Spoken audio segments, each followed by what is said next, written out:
Hello, my future self, and anybody who happens to be listening out there, whether they're friends and family, or my coach, or just some random person who came across this quote unquote podcast, kind of more like an audio journal of my trip to my first 100-mile race as a 46-year-old, going to be 47 when the race happens. Speaking of which, it is 27 weeks away. This is April 4th, 2025, and the race in October is, 27 weeks away, about 6 months. Next week it'll be pretty much exactly 6 months away, which is a little bit of a turning point. I know, it's just, we like these round numbers or these like ideas of, half a year to go. And this being 9 to 100, it was 9 months till my 100. And what episode number, 4 maybe, this hasn't quite been the production that I thought it was going to be, or that I, had in my mind. But we'll actually talk, I want to talk a little bit about that with the subject matter of this episode. It kind of ties in just a little bit. But this episode, I really kind of wrote this out and thought about it, not just me jumping on and talking about something random. I wanted to talk about shifting during training. So that kind of, turn when things go, wrong or different, how you need to shift in this kind of training, especially this long of training, and this much time you have, things are going to happen, and kind of talk about how I've shifted already, the mindset I want to have going into things that need to be shifted around. And also hopefully maybe, you can reach out and tell me some ideas, some thoughts about how you've shifted, had to shift, and what's worked and what hasn't worked in your training for whatever it is. So yeah, that's what this episode is going to be about. So I'll just, sit back and talk about this stuff. All right. So, there's no real order to this, just kind of like some subject material, and I'll maybe go off on a couple little tangents, but that makes for good content, right? Sometimes, depends. But I want to talk a little bit about the mental shift that kind of needs to happen. There's some like psychological challenges when something happens and it changes the plan, whether that's injury or weather or family or job or whatever has come in to disrupt your training plan, what's put down on paper. There's like a psychological thing that I feel like happens to probably a lot of people, definitely to me, not just actually in running and training, but in life in general. But this fear of falling behind when something like that happens. So something comes in, you're not going to be able to do exactly what has been planned out and written down for you, and in creeps this feeling of, oh crap, like it's all going to be terrible. I can't do this anymore because of this one thing that happened, and it's going to destroy my whole plan. Like, what am I going to do? So that fear of falling behind or of something, disrupting that plan is one part of it. And then I also kind of have been thinking about this lately too, and trying to work on it, is there also seems to be a little bit of a guilt that comes in, right? Like, no matter what happens to you or to your training, you feel a guilt. At least I do. I feel like, man, like I must have done something to cause this, to not go right. Or if I would have just been, strong enough to push through, I could get this done. And so there's this guilt that kind of creeps in, and that's the best word I can think about for this thought is guilt. Maybe there's some other terms or ideas or deep psychology about it, but for me, I've been working on saying, like, it's okay. Like, this is not a perfect plan, which is the next thing I want to talk about. But we're not striving for perfection. All right. There's no need to be guilty about, a snowstorm coming in, or your ankle, hurting, your IT band flaring up, or your back, or you're just absolutely, tankered from like working on a project for work or something all day, or something comes up with, family obligations. So we're human, right? We're human. We need to remember that, and we need to give ourselves that remembrance of compassion, that things are going to happen in life. I remember listening to Gary Vee the other day, and love him or hate him, he at least sparked some things for me. I enjoy listening and coming up with, listening to his ideas and his thoughts, and as aggressive as they can be, sometimes they lean into the truth. And one thing that he had said was, he was talking to a guest on his show, and the guest was like really worried about changing his career path, because he, felt like, it was wasted time, what he had done before this point. And Gary Vee was like, what are you talking about, man? Like, nothing's wasted. It's just your life. We're humans. He's like, no one goes to heaven and nailed it perfectly. Like, that hit me so hard. I was like, yeah, like no one has left this planet and left the planet.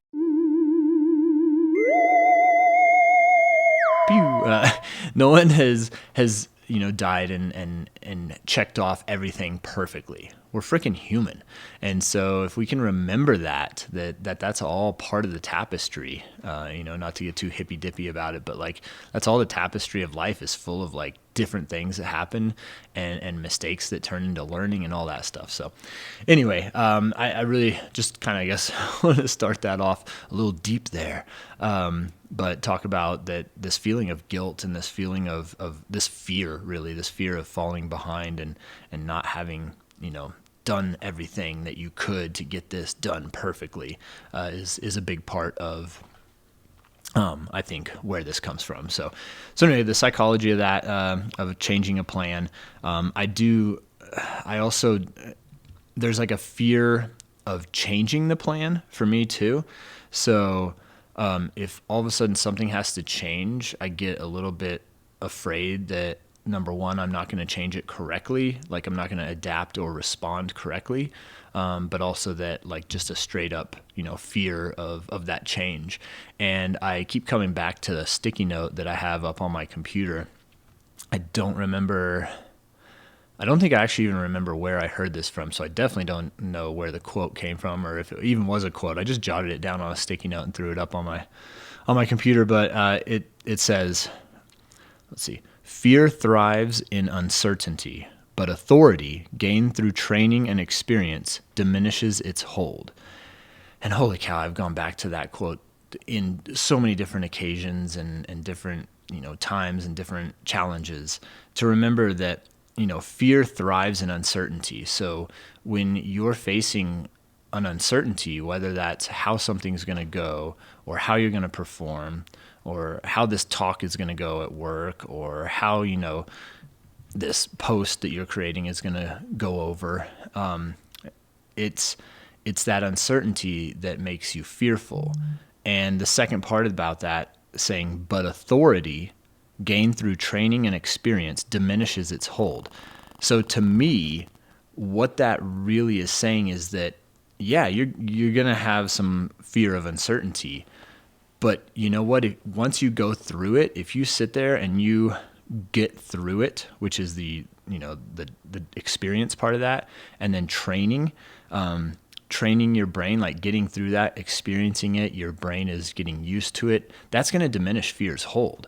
So when you're worried about, say, changing a plan and how that's going to go, just remember that, like, once you get through it, you're going to learn from it, and the fear is going to get less and less. So keep going. Don't shy away from that. Don't shy away from that experience. Don't shy away from that authority that's going to be gained through going through something.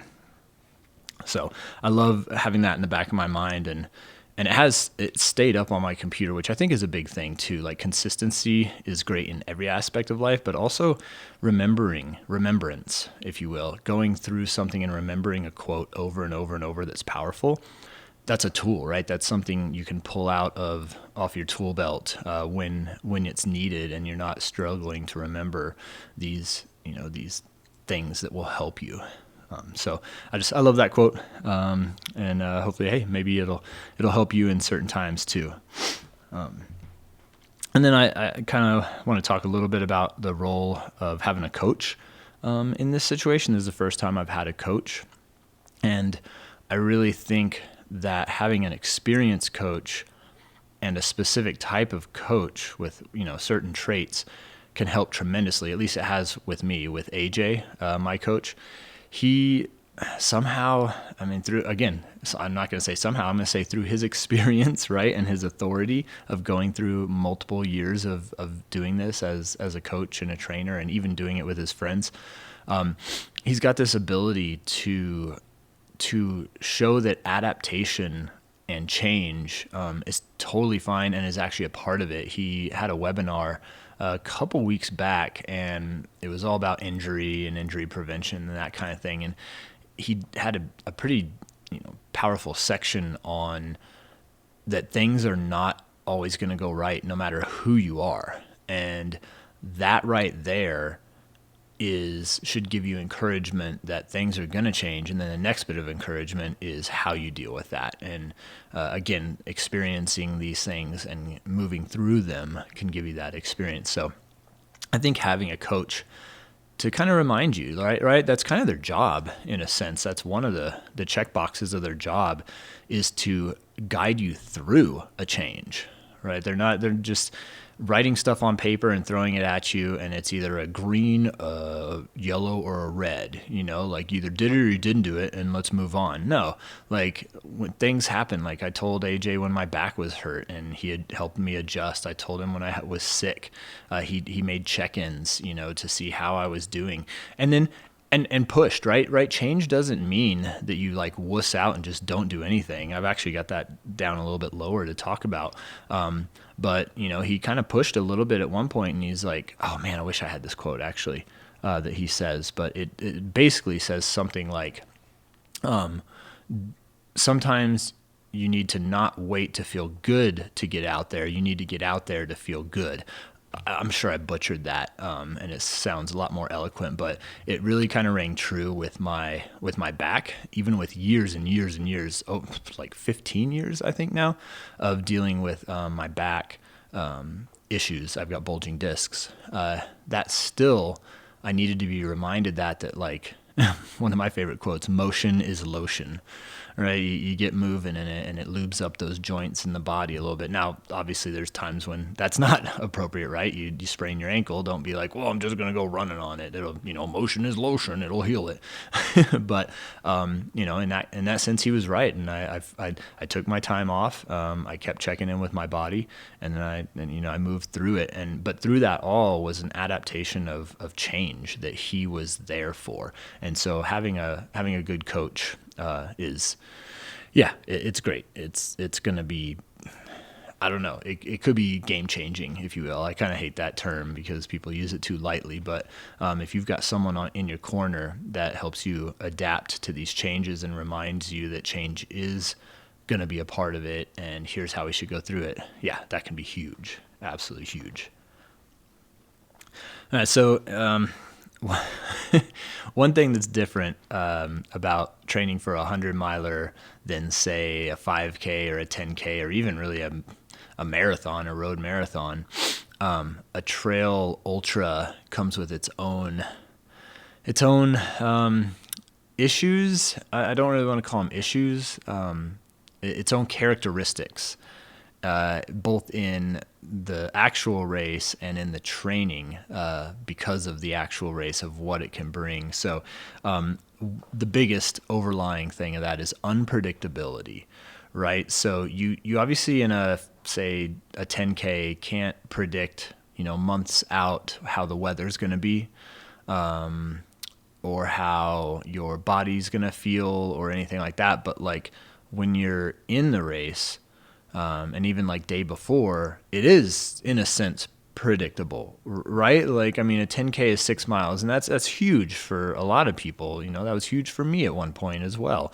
Not downplaying that. I hope I'm not downplaying that at all. But 6 miles or so is short enough that the weather is going to be the weather and your body is going to feel the way it feels. Now, short of like you hit a rock wrong and roll your ankle, or, take a digger and, bust your face up or something like that, God forbid, knock on wood.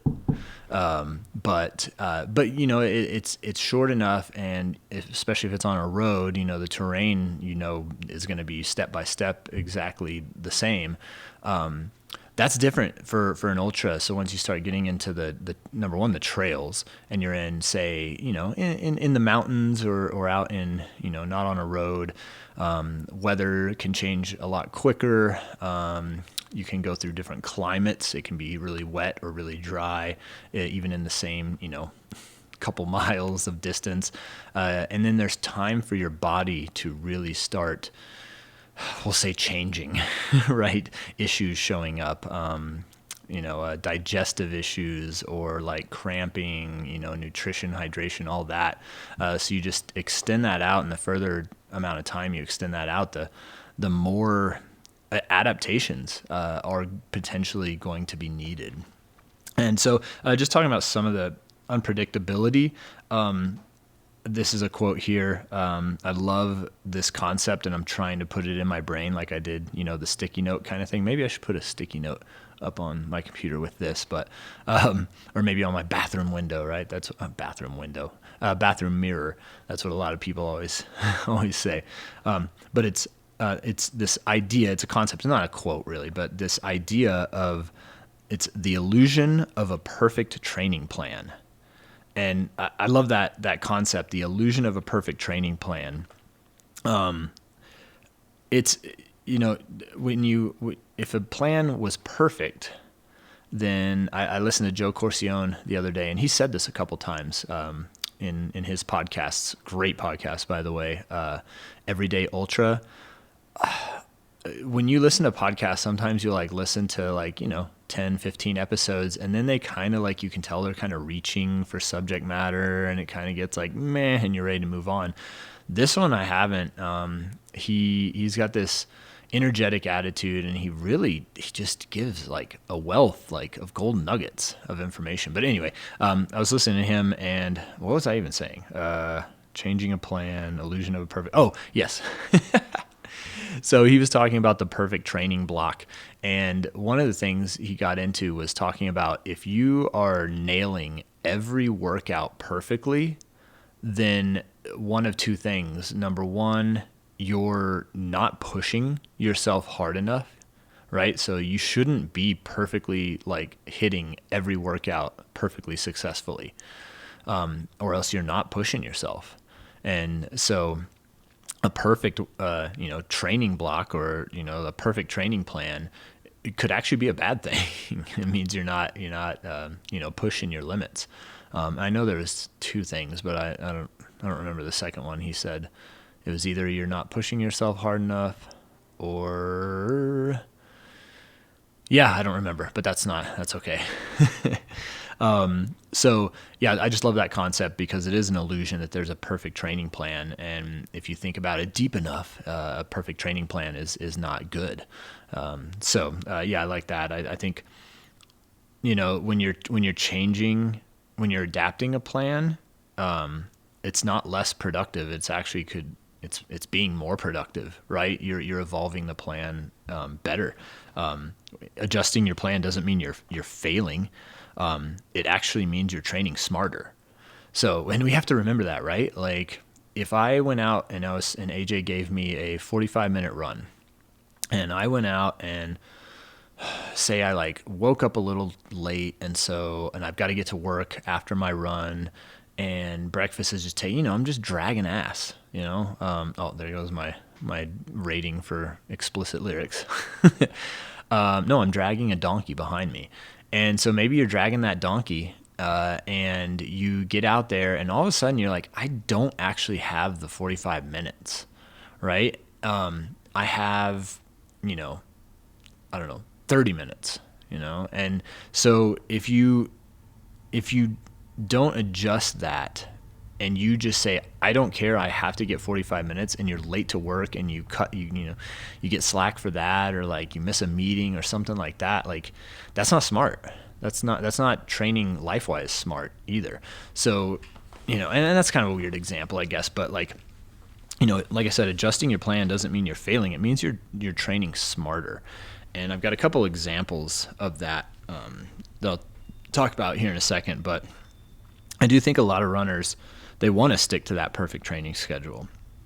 They feel like they see it, maybe on Instagram where everyone's showing their perfect workouts and like they're smiling as they're running, or they're like crossing the finish line with a PR, and everyone just kind of like, I need to be perfect in my training to achieve my goal. And it just doesn't exist, especially in ultra training. Like I said, in ultra trail races, marathon, you sit there and you can look at I'm going to say I've never trained for a marathon, like a road marathon before. I've never trained for a half marathon. I've never trained for a road race before, but you hear everyone talk about, splits, and you're sitting there looking at your watch constantly. Well, yeah, the terrain's not changing. They're usually pretty flat. So you can hit those paces and you can really dial in where you're supposed to be.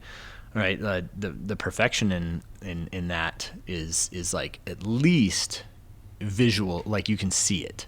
You can see where that perfection would be. But in training for an ultra, no, you can't do it. Maybe if you start to get super elite, the Walmsleys, the Killians, those kind of things, they can start to really dial in, or if you've got a big team, you can kind of visualize what that quote unquote perfection would be. But again, things are going to happen and you got to shift. So perfection doesn't exist. I think a lot of runners feel that it does. And so when in actuality, like I said before, it means you're training smarter, because if you are rigid about your training and you just have, like, say, all the weeks, all the way up, if I had all 6 months planned out right now on paper, exactly the workouts that I was going to do, and I forced myself to hit those and just made it a rigid schedule, I don't think I need to tell you what the possibilities of what could happen. I mean, injury, for sure, burnout, relationship with friends and family problems, work problems. Like, you can just kind of visualize that. If it's kind of easier if you think about like a 6-month plan perfectly lined out, and no matter what you hit that, things are going to fall away. Things are going to fall by the wayside. And so you can't do that. And if the quicker you can tell yourself that change is good, it's actually training smarter, the better. But I don't know. I feel like I'm harping on this one. Get my point across there. But yeah, and real life doesn't care about your schedule. I think when we think about this perfect plan, we are not looking at real life. When we're visualizing that, we're visualizing this like perfect little like world where everything works out great, And unfortunately, I think we see a lot of that through social media. We see the perfection. We don't see the change and the adaptation. I wish that would change. I actually videoed myself on my run last Saturday, my long run. I was struggling on this hill. I kind of picked a little bit higher elevation than I maybe should have for the amount, because I work on hours out there, not miles. And I actually filmed myself while I was struggling, thinking that I would post it up and be like, people remember that like Instagram shows you all the great workouts and training and runs, but it doesn't show you mostly the harsh ones. So remember, that happens. But I didn't post it. But okay, let's see. Another unpredictability is weather, and so we all know weather. There's so many places out there that say like, oh, in this such and such city, if you want the weather to change, just wait an hour or something like that. Like there's unpredictability, especially out here in the West, in the mountainous regions, just because of all the changes in elevation and ecosystems and stuff like that. But weather changes. Weathermen are not perfect, far from it. But it's something that's going to cause a shifting in your training eventually. If you're working on a training plan that's any amount of time, even like I would even say like 3 months out, you're still going to get some weather that's going to maybe stop you from doing a workout a certain day, or better yet, it's going to stop you from doing a workout in a specific way that you wanted to, because we'll talk here in a second, or we can talk right now about it. We'll talk later about it. But like, just because something isn't going to work out how it's written doesn't mean you shouldn't do anything, right? You still need to get out there and do something. Or maybe it's not even get out there and do something. Maybe it's inside doing something. You want to keep stacking those bricks, right? You don't want to just like cut it completely off. So anyway, yeah, weather can add some challenges for sure. And there's kind of a thing, adapting the workouts for safety versus embracing the elements. So a change in weather can mean a lot of things. It can mean it's windy out. It can mean the temperature is colder than it should have been. A storm moves in. Snow and ice are present. Extreme heat is there, right? Lots of weather, lots of levels of difference, lots of levels of concern, from very chill, like not that big of a deal, to we need to think about this. So either adapting your workout for safety or just going ahead and embracing your elements, because there is definitely something to be said about waking up. This actually happened yesterday. Or what is today? Today's the 4th. Today's Friday, Thursday. Yeah, it happened yesterday morning. Well, it started Wednesday evening when it snowed and the temperature dropped, and it had rained a little bit before the snow. So the ground was wet, and then it froze. So I knew, I looked at what I had the next day, and I had my speed workout to do, which my VO2 VO2 max development runs, which is, just to go over it real quickly, a 10-minute warm up, and then 3-minute intervals at 6 to 8 RPE, and do that. And I had 5 of those. So 5 times 3 minutes at 6 to 8 RPE with, of course, rest in between. And then a little recovery in between that. And then 30-second sprints. Well, 30 seconds at 8 to 9 RPE. For me, I basically run as fast as I can for 30 seconds. And to do 4 of those with a minute and a half rest in between. So this is not the most comfortable workout in great weather. It's not terrible, but in perfect weather, which I did this workout the Saturday before, or the Thursday rather before, when the weather was great. That was when I saw that snake and I posted it up at Buffalo Park. But even in great weather, it's tough, but I mean, I love it. I love the speed work. But this was going to be different. Oh, and I had the mountain spelling bee that evening, which was last night, with Drinking Horn, with my job. And so I knew, and that started at 5. So I knew I wasn't going to get this workout done in the afternoon. I had to get it done in the morning. And so instead of, first off, instead of just saying like, oh man, I'm going to shift, I'm going to adapt by moving this workout to another day. If you don't have to do that, don't do that. This is the embracing the elements, by the way. So I knew that there was potentially a concern for safety with the ice. So that was going to be a judgment call in the morning, how I was feeling it. I might slow it down a little bit, or, I wasn't going to go out where there was hilly terrain. I wanted it as flat as I could, so I did it on the road. But I embraced, I said it to myself. I said at the evening before, while eating dinner, I said, man, this is going to be one of those times where I'm going to wake up and it's not going to be the first, the grandest thing on my mind to go out and do this workout, early in the morning, 5:30 a.m. in the cold, in the ice. It actually snowed on me while I was doing it. So I said it that night. I said, this is going to be one of those times where I'm just going to go do it anyway, and it's going to change the way my brain is and the brain thinks, and I'm going to get confidence in moving through and embracing the elements and just getting through it. And as runners, I tell you what, man, so many people running in the snow early in the morning. You've got a little bit of a smile on your face. I think most runners have a little smile on their face running in the snow, running in these conditions. It's just, maybe that says something, a little bit of a like masochistic kind of thing going in. But I certainly did. But there was a lot of it that was pride as well. It's like, yes, I am out here, I am doing this. But safety, you need to make sure that you're doing it, in a safe way as well. And so you can go out there and embrace the elements, but what should you push through? And then what should you like say, you know what, I'm going to switch this up a little bit. But don't use that as an excuse, right? Don't say like, oh, I think it's going to be unsafe. So in reality, it's like, I don't want to go out there. I'm too tired, or it's too cold, that kind of thing. So, but yeah, there are times when you need to change things. Sometimes it's better to adjust. So a couple weeks ago, I did this. So I had scheduled in two workouts. I think it was one on a Wednesday and one on a Friday. I don't remember. It was a while ago. But basically, one of the workouts, the first workout, was a hill repeat. Sorry. Let me switch this. The first workout on, say, Wednesday was just a 30-minute run. Let me see. I'm trying to remember this. It's kind of important, the way that it happened.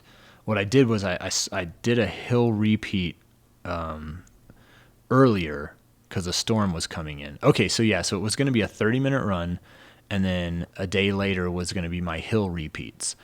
And I knew that a storm was coming in, and that would be happening during the hill repeats. So thinking ahead, I was like, you know what? I could possibly run the hill repeats with the storm and the snow and the ice.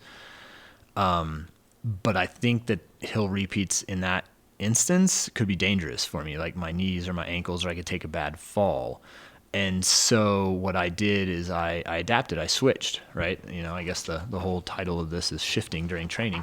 So I swapped out. I said, I'm going to do the hill repeat today, and do this 30-minute run. I know I can do a 30-minute run in pretty much any condition, right? Like, except for you crazy people down in the valley, and it's like 120 degrees out. But yeah, I can do a 30-minute run in a snowstorm. But hill repeats would have been dangerous. So it's good to keep that in mind. And that wasn't how it was set up. That's not how my coach made it.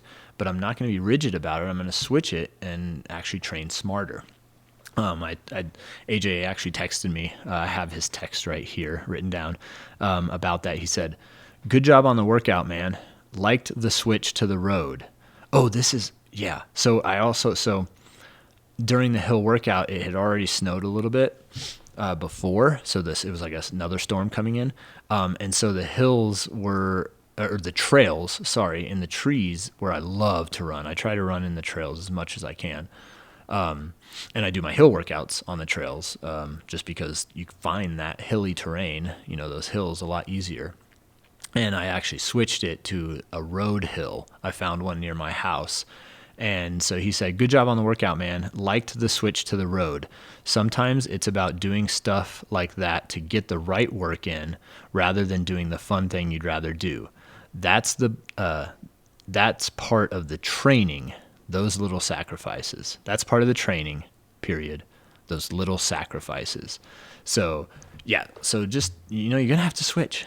That's the main talk, right? Or the main point is you're going to have to switch, and it's not failure. It's training smarter. It's smarter training. It's adapting to the situation, because again, nothing's going to go perfectly. So that was a couple examples from my training in the last month or so. It's wintertime. Well, it's not anymore. It's April here, but I was training through winter, and there were some adjustments that needed to be made. So I made them. So I want to kind of like flip and just talk a little bit about my recent training.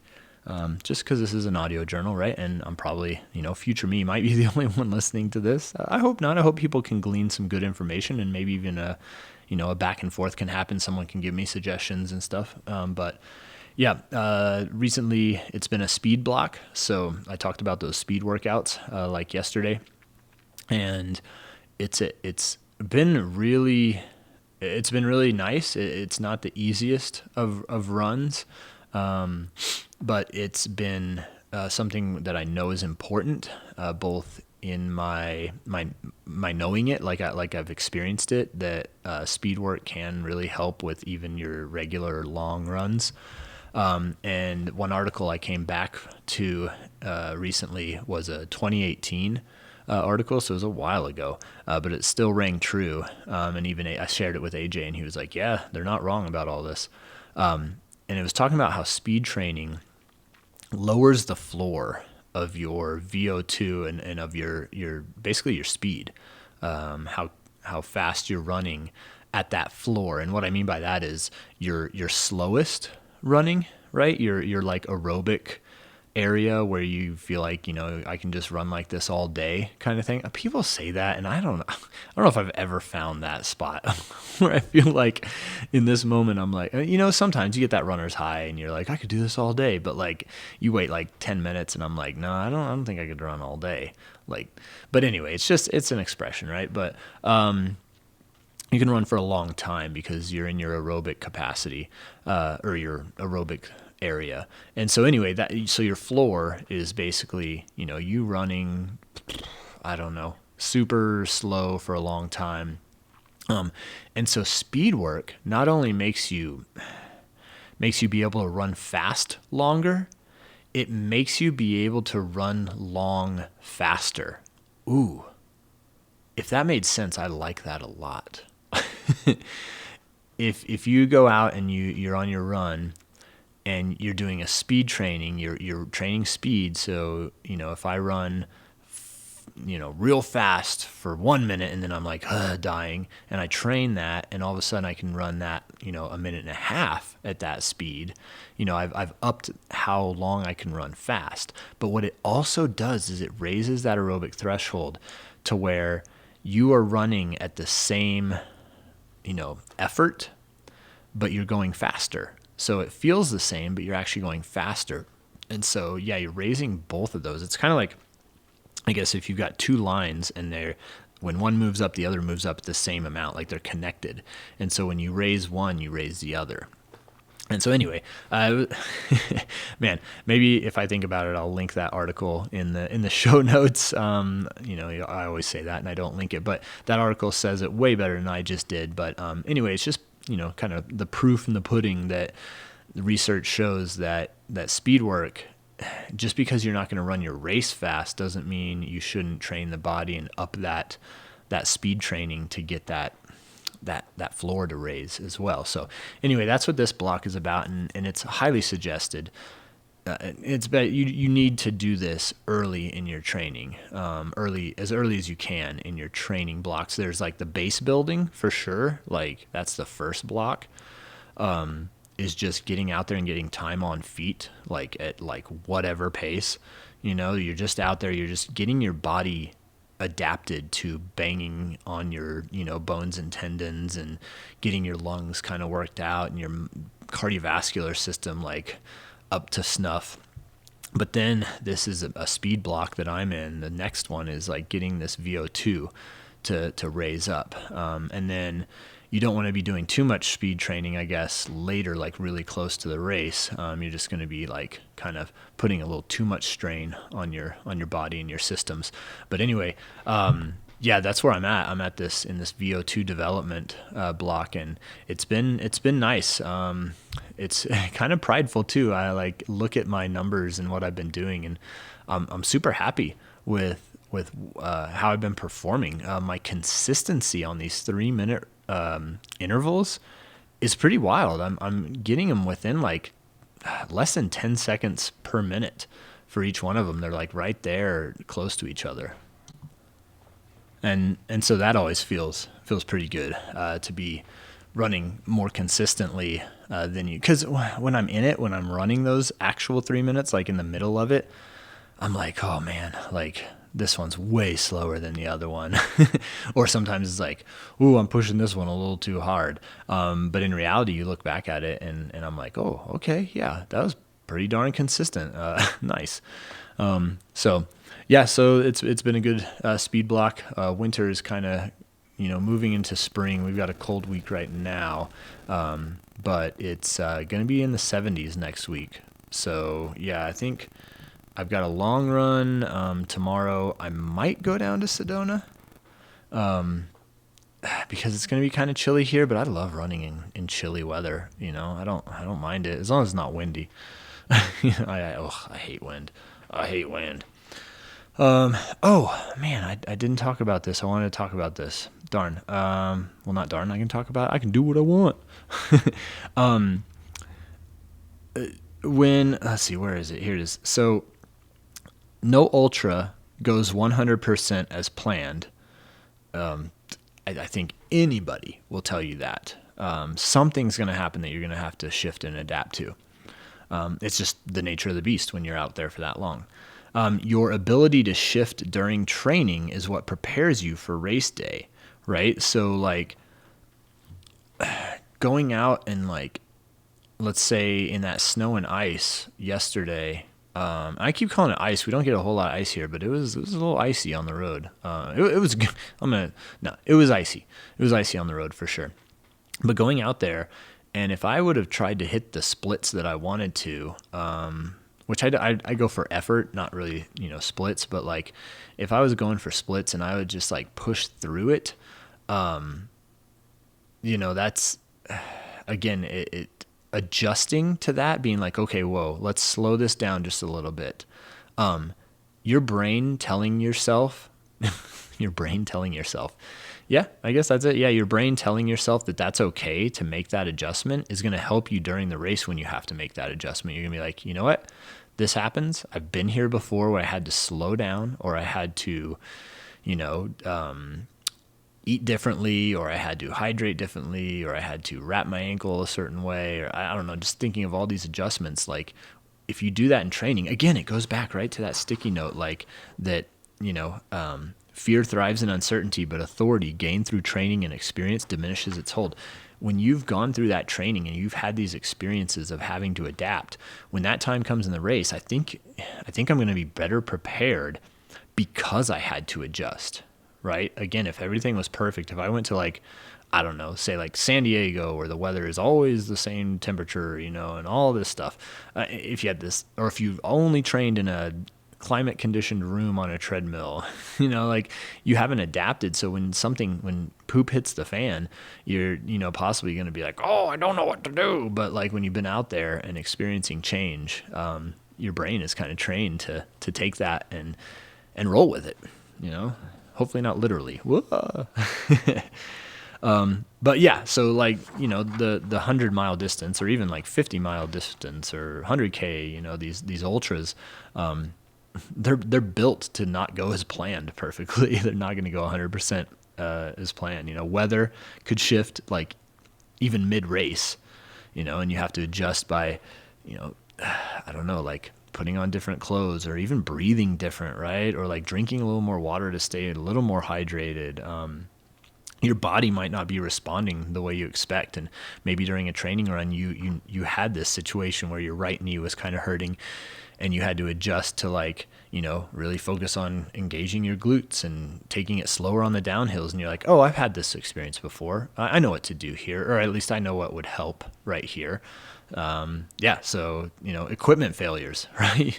Oh, I was out on a training run and my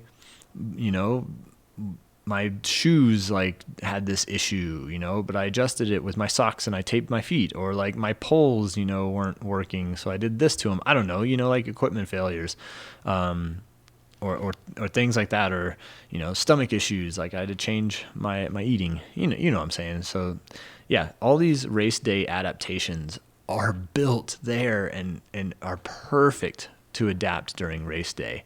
I think, right? I've never done this. This is all hearsay for me, right? But I haven't surrounded myself with, but AJ's there for me. I surround myself with people who know about these things, in the sense of, social media or blogs or YouTube videos. That's the same almost as surrounding yourself with these people. You're taking their thoughts and ideas and even research and going with it. So Yeah. So the takeaways from today's episode, this is going a lot longer than I thought, 45 minutes. Woo. Like how you can train for the unexpected. Some thoughts here is like develop a flexible mindset. So it's okay to rewrite. It's okay to rewrite your training plan as you go. And the more you're okay with that, the better it's going to be. The more you accept that a training plan, a perfect training plan is that it's not perfect, right? You're just training smarter. Having backup strategies is good too. So during these training times when shifts have to happen, you can kind of learn like, what are my backup strategies? Like, what can I have different, what little mental trick could I have, or what alternative workout can I do when I can't get outside or when I don't have the same amount of time, right? I said we would talk about this before, but I guess I'll just hit it quickly adaptation is also making sure that you're doing something and not just nothing, keep stacking those bricks. I couldn't get out this one time to do what was it? There was something, it was when my back was hurting, right? So like I couldn't get out and run. It wouldn't have been smart for me to. I needed my back to chill out. But I still did, stretching and mobility exercises and focused a lot on my nutrition, right? And my hydration. So there's always something you can do when you adapt. So you need these alternative things, backup strategies. And then above all else, just trust the process. Training, again, I've said this over and over again. You could probably distill this from 45 minutes down to 2 minutes.